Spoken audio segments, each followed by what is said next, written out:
Hello dear students, आज मैं आपके लिए लेके आई हूँ क्लास 10 का हिस्ट्री का चैप्टर 1 यूरोप में राष्ट्रवाद या the rise of nationalism in Europe.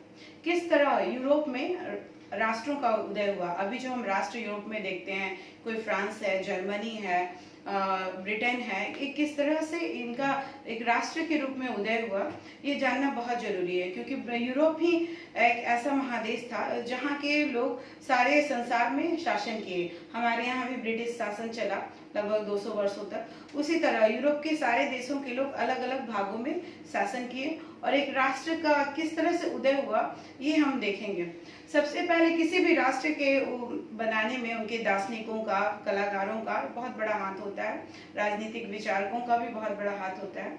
तो सबसे पहले हम देखते हैं कि 1848 ईस्वी में फ्रांसीसी कलाकार, इनका नाम क्या था, फ्रेडरिक सॉर्यू, इन्होंने 4 चित्रों की श्रृंखला बनाई जो जनतांत्रिक और क्या सामाजिक मूल्यों पर आधारित थी। उन्होंने कल्पना की कि किस तरह निरंकुशता या फिर निरंकुश शासन वो होता है जिसमें सिर्फ राजा महाराजाओं का शासन होता है, या फिर केंद्रीकृत शासन व्यवस्था होती है, या फिर सैन्यकृत शासन व्यवस्था होती है, यानी कि सेना शासन करती है। तो उन्होंने एक ऐसे यूटोपिया की कल्पना की। यूटोपिया एक ऐसा काल्पनिक राज्य जिसमें सिर्फ आदर से आदर सब चीज अच्छा हो।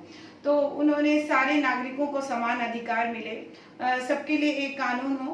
तो इस तरह की कल्पना करते हुए 4 चित्रों की श्रृंखला प्रदर्शित की, ये जिसमें विश्वव्यापी प्रजातांत्रिक और सामाजिक गणराज्यों का स्वपन राष्ट्र, यानी कि सारे देश के राष्ट्र क्या हो, प्रजातांत्रिक या डेमोक्रेटिक हो, उसके अलावा क्या हो, सामाजिक गणराज्य सोशलिस्ट हो, सब लोग बराबर रहें, कोई भी राजा ना रहे, फिर कुलीन वर्ग ऐसा सामंतवादी व्यवस्था ना रहे, इसकी उसने कल्पना की और 4 चित्रों की ये श्रृंखला ली। इसमें आप देख लिए हैं निरंकुशवाद और कल्पना आदर्श, ये आपके शॉर्ट नोट्स में या क्वेश्चंस में आता है कि निरंकुशवाद किसे कहते हैं। उसके बाद इस चित्र में क्या दिखाया गया कि संयुक्त राज्य अमेरिका और स्विट्जरलैंड जो अभी तक राष्ट्र बन चुके थे 1848 ईस्वी के समय, एक अलग राष्ट्र का इनका अस्तित्व आ चुका था। तो ये सबसे आगे आगे चल रहे हैं। एक ऐसी मूर्ति दिखाई गई जो फ्रांसीसी क्रांति से प्रभावित थी, जिसमें घोषणाओं का चाहिए पत्र था और उसमें संयुक्त राज्य अमेरिका, स्विट्जरलैंड, ये सब जो है सबसे आगे आगे चल रहे थे। और जो मूर्ति के पास कौन सा खड़ा था, फ्रांस खड़ा था, जिसने अभी अभी स्वतंत्रता या राष्ट्र के रूप में पहचान बनाई थी। और पीछे पीछे कौन से राष्ट्र चल रहे थे, जर्मनी के जो ध्वज का रंग है वो भी दिखाई दे रहा था। ऑस्ट्रिया, 2 सिसिलियों की राजशाही, Lombardy, Poland, England, Ireland, Hungary और रूस के लोग सारी एक कतारबद्ध होकर के उस चित्र में जा रहे थे।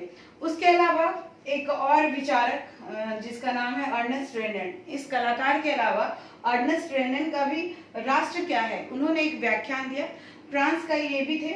उन्होंने 1882 में सोर्बोन विश्वविद्यालय में एक व्याख्यान दिया कि राष्ट्र क्या होता है, सिर्फ जाति, धर्म, नस्ल वगैरह से नहीं बनता है, बल्कि एक लंबे प्रयास, बहुत दिन से एक प्रयास कर रहे हैं लोग, सब कोई मिलके, त्याग निष्ठा का चरम बिंदु है, यानी कि सबका जो समान अतीत हो, है ना, सबकी एक तरह का वर्तमान में जिसका एक आदर्श हो, इस तरह की कल्पना की गई।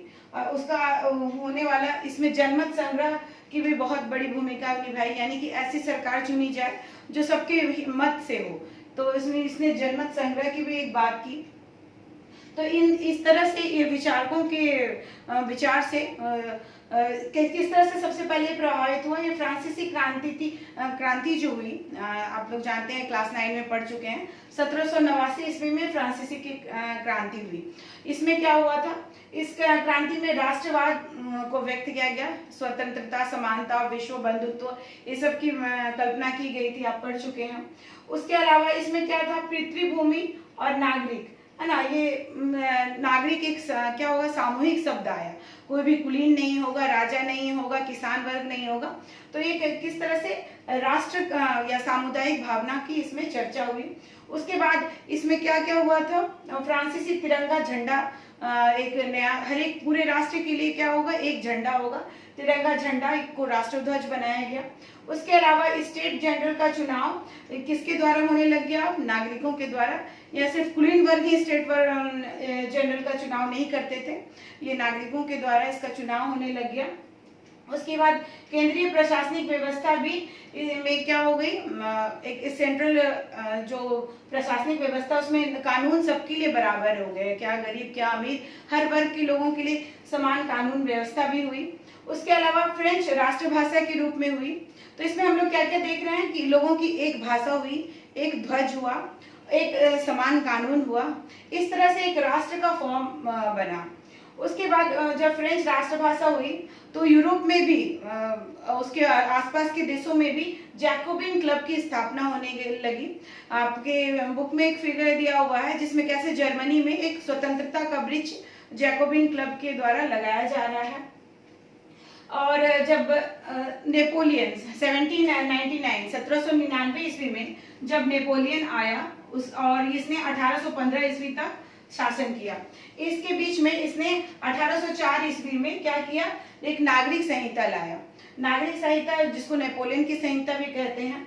इसमें क्या कहा है कि जन्म से आधारित क्या होती है, विशेषाधिकार समाज को नहीं मिलना चाहिए। यानी कि राजा का बेटा है तो राजा बनेगा, कुलीन वर्ग के लोग हैं तो उसके परिवार के लोग ही सारे सुविधाएं उठाएंगे, ऐसा नहीं हो, बल्कि सबके लिए समान कानून बनाया गया। उसके बाद किसान, कारीगर, मजदूर, ये सब जो सारे उद्योगपति थे इस राज्य में, ये लोग बहुत ही नई स्वतंत्रता को एंजॉय कर रहे थे। प्रशासनिक व्यवस्था में राजनीतिक स्वतंत्रता के अनुरूप, लेकिन ये जो भी लाए नेपोलियन, जो भी कानून वगैरह लाए, तो इसके बाद नेपोलियन की मोनार्की की तरह स्थापित होने लग गया। इसने क्या किए, नए नए कर लगा दिए जिससे लोगों पे भार बढ़ गया। उसके अलावा सेंसरशिप होता है कि नेपोलियन के बारे में अगर कुछ भी गलत या उल्टा सीधा लिखा तो उसको क्या करते हैं, सजा मिलती थी, तो ये सेंसरशिप लगा दिया गया। उसके बाद फ्रेंच सेना में लोगों को जबरदस्ती भर्ती किया गया क्योंकि नेपोलियन का सपना था कि पूरे यूरोप पे कब्जा करना। तो इस तरह के से लोगों में बहुत असंतोष भी हुआ। तो ये फ्रांसीसी क्रांति जो है ये बेस रही यूरोप में राष्ट्रवाद के उदय होने में बहुत ज्यादा सहायक हुई। तो यूरोप में राष्ट्रवाद का निर्माण किस तरह से शुरू हुआ, ये हम देखते हैं कि 18वीं सदी में यूरोप में जो भी राज्य था वो राष्ट्र के रूप में नहीं था। जैसे हम इसमें उदाहरण ले सकते हैं ऑस्ट्रिया हंगरी का। तो इसमें यूरोप में कहीं पे राजशाही था, या फिर कहीं डचों का या हॉलैंड वासियों का शासन था, या फिर कैंटनों में बटा हुआ था तो ये सब जो ऑस्ट्रिया हंगरी का हम उदाहरण लेते हैं, इसमें किसका था, हैब्सबर्ग साम्राज्य का क्या था, शासन था। इसमें किस किस तरह के लोग होते थे, एल्प्स के टिरोल, उसके बाद सुडेटनलैंड और बोहेमिया, लोम्बार्डी वेनेशिया वगैरह जो इटली के राज्य हैं, ये सब भी यहाँ पे मिले जुले हुए थे। और लोगों की भाषा भी सबकी अलग अलग थी और हर एक वर्ग के लोग थे। तो इसमें राष्ट्र की कोई भावना नहीं थी, सिर्फ एक ही निष्ठा थी कि वे अपने सम्राट के प्रति कैसे देशभक्ति दिखाएं या सम्राट भक्ति दिखाएं। तो राष्ट्र का उदय होने में सबसे पहले फ्रांसीसी क्रांति, उसके बाद ये सब जो सारे लोग थे वो किस तरह से यूनिफिकेशन होता है उनका, हम लोग अगले भाग में देखेंगे।